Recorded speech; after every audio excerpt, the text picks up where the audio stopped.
I'm Marilyn Hilkema. I teach at Calvin Christian School, and I have taught at Calvin Christian School since 1975. Our teacher! When you're with 6 and 7-year-olds every day, their excitement for learning and for God's world and for learning something new is just amazing. When I was in first grade, I liked Mrs. Hilkema because she always encouraged me and she always tried to help me in whatever way she could. Or when they learn to read and suddenly their eyes just sparkle because they've conquered it and they've learned it. She's really nice and she does really good Bible stories. The integration of faith and learning is so important at Calvin. And she teaches us a lot and she reads to us a lot.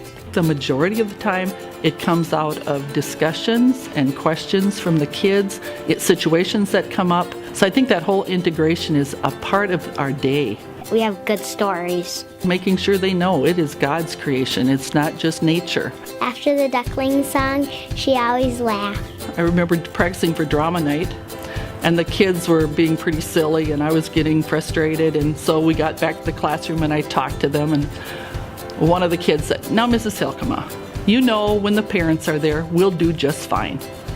And that made me kind of relax, and it's made all the difference for drama nights ever since. She's silly. Talking about babies, kids are fascinated with babies, and not so much the whole process, but especially the umbilical cord. That's just their belly buttons, and that's just really fascinating to little people. And all of a sudden one child raised his hand and said, "Mrs. Hilkema, do you think Adam and Eve had belly buttons?" And I said, "You know, I've never thought of that question." She answers all of our questions.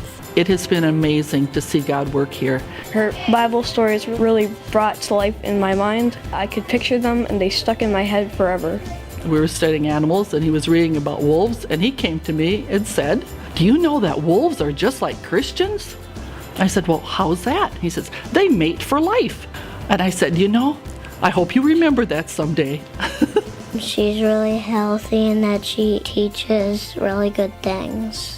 I think the thing I continually learn from my students is excitement about learning. It's a really good Christian school and we can learn about God. The most important thing prospective parents should know is that we are here to partner with you. That you bring your children to us, but they're your children. And we are partnering, working with you and with your churches in nurturing your children to be disciples of our Lord.